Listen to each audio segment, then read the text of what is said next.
Heyo, what's good, everybody? It is your boy Matthew Maley for MatthewMaley.com, back on the couch.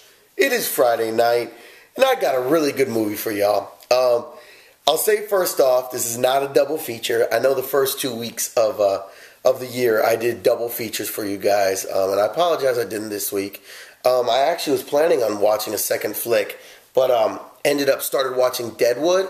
I've been really trying to catch up on some old shows that I missed. I've never had HBO or Showtime or any of the premium channels, so I'm finally starting to go back through with DVDs and watch these shows. As you guys know, I just finished watching Oz a couple weeks back, and now I'm hitting up Deadwood. So I would have watched, another movie, but I was all caught up in Deadwood. So shout out to Timothy Oliphant. God, the dude's a beast. We'll get into that some other time. But so I was only able to catch one flick, but thankfully, contrary to last week where I had to watch a couple, decent movies, they were good, but not the one that I was, well, they weren't that great. Okay, they weren't very good at all, but they definitely, weren't what I was hoping to get. As I mentioned, I was hoping to see either Midnight in Paris or Moneyball specifically, and thankfully, I was able to get Moneyball. Now, Moneyball stars Brad Pitt, Robin Wright, and Jonah Hill, as well as Philip Seymour Hoffman, and a bunch of faces that you kind of, you just kind of recognize. Like, I think one guy's name was like Seth Pratt. Is it Sean Pratt? Let's see. Chris Pratt. Stephen Bishop was somebody I'd seen before. There's a lot of characters like that you've seen in other things. No big names, but those are all the people who played the actual baseball players. Now, the story follows the 2002 Oakland Athletics baseball team as they try to deal with having their team gutted by the larger markets and cope with not having hundreds of millions of dollars to spend. And it really did a great job of describing and really showing the constant struggle that these smaller market teams have to go through on a season-by-season basis of developing these young players into being talents only to have them literally poached by bigger markets, especially in baseball, with there not being a salary cap. So at least in football or in basketball, there's an ability to match. This still happens a lot, but in baseball, there's no salary cap. So, what's to keep the Yankees from throwing $50 million at every single person? I.e. A-Rod, i.e. Teixeira, really look at the past 10 years at the Yankees, now becoming the Red Sox as well, which is something I'll touch on a little bit more. But it was really cool to see the balance between these just huge Goliaths as well as the little Davids. Brad Pitt's character plays Billy Beane, the general manager, who was actually a promising prospect as well growing up playing baseball. And one thing I thought was really cool is they actually interlaid skits or scenes of the Billy Beane's character as a young player coming up through the minor league system, and they kept interspersing the current scenes with throwback scenes of him as a player, and I really liked how they did that. I thought it really gave a good feeling for what he'd been through to get where he is now. I really thought it was well done. Really, the movie starts at the end of the 2001 season with the A's coming up one game short, losing in a best-of-5 series, and to the Yankees, actually, and then proceeding to get their team gutted. They lose Johnny Damon. They lose Jason Giambi. They lost Jason Isringhausen, I believe, as well as like 2 or 3 other decent players. And they simply were picked up by contracts that they could not handle. Through kind of a chance encounter, Brad Pitt's character meets Jonah Hill's character, who's Peter Brand. And Peter Brand is and mind you, these are all, real, this is all a real story. This all really happened. Peter Brand was a Yale graduate, actually was an economist with an economy degree, wow. It is really late. And somehow he found his way into baseball, and he is a much more by the numbers type of person, where you can essentially break down every single player, and instead of trying to replace Johnny Damon or Jason Giambi as they were, instead you try to replace what they gave, mainly their on-base percentage. So if you figure, these three players had a combined on-base percentage of this, find a way to get that. Don't try to replace the player. You can't replace. If you lose Albert Pujols, you ain't getting another Albert Pujols. If you lose LeBron James, you ain't getting another LeBron James. Ask the Cleveland Cavs. But you can try to get back 5 players or 3 players or 2 players that'll compensate for what these players would have given. And it's actually an idea that had been around, I believe since the 70s, if I'm not mistaken, in baseball. But it had never been accepted, for one thing, because the scouts who are paid to scout players are somewhat null and void in a way.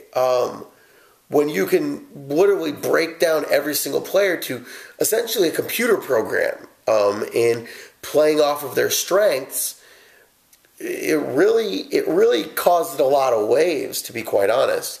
But through, like I said, a very chance encounter, Brad Pitt and Jonah Hill's characters become very good friends and become the only 2 people buying into this thought process that, in fact, they can put together a team based on these losers, if you will, based on these players that no other teams wanted, based on these players that were too old, too out of shape, too whatever. They could put them together, and based on specifically patterning the team towards, what they're going to face, actually have a successful team.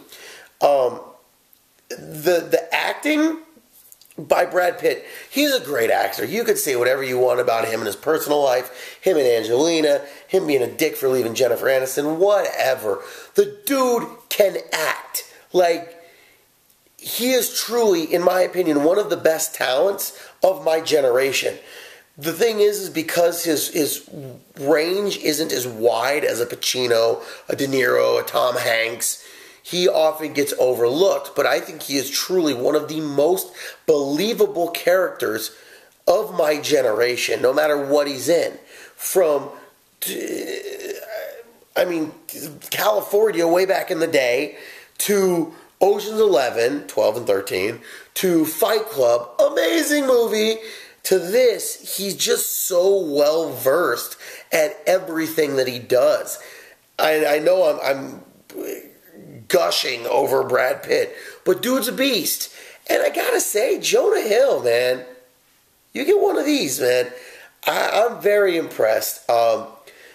You never really gotten any kind of a fair shake outside of, Superbad, of Get Him to the Greek, of Your Little Part in Forgetting Sarah Marshall. That's what you always were. And you really broke free with this, I gotta say. Plus, now you gotta give a shout out because you lost a bunch of weight. So shout out to you. But literally, I was very impressed by your performance. You still had some of your, what you're kind of typecast as, the snarky, kind of witty, funny guy, which of course you were because that's one of your strengths. But I also felt that your acting was portrayed incredibly well. And I don't know why I'm speaking to Jonah Hill right now. Come on. In addition, Philip Seymour Hoffman played Art Howe, who was the manager of the Oakland A's at that point, and he was awesome. Him and going against Brad Pitt, and their relationship was contentious to say the least. He was signed to a 1-year deal, and makes it very well known that he feels he should be getting an extension and having a long-term deal way before any of the players are dealt with. And the back and forth between the power struggle between Brad Pitt, Billy Bean's character saying, this is what we're going to do, and Art Howe's character saying, no, I'm the manager. I fill out the lineup card. This isn't what we're going to do. Till finally, Billy he stacks the deck to make Art do what he wants him to do. And it's crazy. Like, it's legitimately nuts how far he pushed it to. He was all in blind to make this work. And, well, if it did, who knows? But it definitely opened a lot of eyes. So shout out to Philip Seymour Hoffman. Great job in that, honestly. Great job. One thing I thought was really fun, and it's a little aside I wanted to point out, but in one scene, only one, a scene where Brad Pitt and Robin Wright are having a conversation regarding their daughter, Spike Jonze actually plays Robin Wright's character's new husband. He's not credited for it. He's not on IMDb, not on anything. But Spike Jonze, the super director, the director of adaptation of the amazing Being John Malkovich, just the concept was awesome. Who wouldn't want to be John Malkovich? I mean, come on. From Three Kings, one of the brain children, if you will, behind the Jackass movies. Spike Jonze was in it. It was really weird. Like, I don't know. I want to get some more info on it. I haven't had a chance to really dig deeper to see if maybe he's a huge Oakland A's fan, or I don't know. I don't know why he would have been in this movie. But I thought it was really cool just having one of those little aha moments, Another cool thing, which I didn't realize, is the writing. The screenplay was part written by Aaron Sorkin from The Social Network. One of the best writers, period. And that really shone through very bright how amazing the back and forth dialogue was, all thanks to some awesome writing. But I gotta say, the movie was a very, very well done movie. And I like that it balanced the baseball aspect with actually getting to know who Billy Bean was. Getting to know who Peter Brand was. And seeing them work together, and then finally getting the players to buy in through crazy lineup shakeups, through crazy roster moves, till finally they rattle off the longest winning streak in American League history of 20 wins. In absolutely Hollywood-esque ways, even though it was real. It was awesome. And I used to be a huge baseball fan. Baseball used to be my favorite sport growing up. From the time I was, able to know what baseball was, until I was probably 13 or 14. Baseball was my favorite sport. Every Wednesday, my mom and I would watch the Wednesday doubleheader on ESPN. Every Sunday, we would watch Sunday Night Baseball. That's just what we did. And I started falling out of it a little bit after the Diamondbacks won our World Series, when we pretty much just blew up the team, got the ring, and then said, yeah, there it goes. Plus, that happened right at the same time as the steroids era, and I was a much more naive kid back then who, had his heroes blowing up because of steroids, and it was something that it was tough for me to deal with at that point. It was of the steroids are bad, never ever type of thing, which I still think they are horrible in sports. Either legalize them across the board or get better drug testing. But, I'll never forget Mark McGwire going up against Sammy Sosa, even though we know both of them were more juiced than the entire WWE. So it really just all was a perfect storm of things culminating to where I just really got kind of sick of baseball. But it was cool because there was a lot of time when, even though I wasn't following baseball like religiously, I still, as you guys know, watch SportsCenter religiously every single night. So it's not like I fast forward or change the channel with baseball. I watch it all. So I always keep track of what's going on as well. I'm pretty religious about watching the postseason, as well as I'm a pretty big Rangers fan. So the last couple of years have been, pretty exciting for me. But I do like watching baseball when it comes to that, but I personally feel that the season's too long. 162 games, in my opinion, is just too many games. And it just adds up. And at the end, you're just kind of like, yeah, that's what's amazing about football. Every single game matters immensely. You could lose 20 games and still make the playoffs. You could still win the division in a row. You could win 20 games in a row and still miss the playoffs. So, I don't know. It just, probably not. You're probably still going to make the playoffs there. But, I don't know. That's the thing that I just think there's too many games overall. So, sorry about that little rant there. But it was cool because I remember living a lot of this. And it's not like I was an A's fan. Well, I used to be back in the days of the Bash Brothers. I loved Jose Canseco and Mark McGwire. I still have a picture. That was my first baseball jersey I ever got. It was a Jose Canseco jersey, Oakland A's jersey. I still have a baseball card of both of them with their 5 bats on their shoulder. Wow, how the mighty have fallen. But so I'm not like some huge A's fan. I always did like them, but I'm not like somebody who lived through it, whatever. But it was really cool because there were things that I remembered of that time. So it was really cool to actually get to relive it. And, overall, it really was just a very well done movie. And one thing I got to say is it's going to be unfairly looked at because it's a baseball movie. So people are going to look at it and say, oh, it was a good baseball movie. That's not fair. It was a very good movie that just so happened to focus on baseball. Same thing, a little off topic, but I saw Haywire. And Haywire was in my opinion, was a good movie that just so happened to be an action movie. It wasn't simply good because it was like a good action movie. A lot of people will say, oh, well, yeah, it was good for an action movie. Same thing with Rounders. In my opinion, Rounders was a great movie, period. The fact that it was dealing with poker just made it that much better. But just like with this, I would say this was a great movie. Yeah, it was a baseball movie, but first and foremost, I would say it was a great movie. I would put it up there with A League of Their Own, which I still thought was a great movie, and Field of Dreams. Those are my 3 favorite baseball movies. Major League was funny too, but you can't really put that in the same category. But those were my 3 favorite baseball movies, and it is quite high up there. I'm very, very impressed with this movie. I'm going to go buy it, definitely add it to the collection. It just was very well done, and I'm giving it 4.5 stars.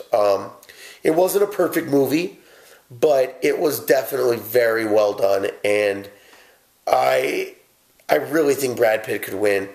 I don't think he will because it's not the sexy pick when it comes to the Academy Awards, but I think he could. I also think he could win for screenplay. I thought it was very well written, personally.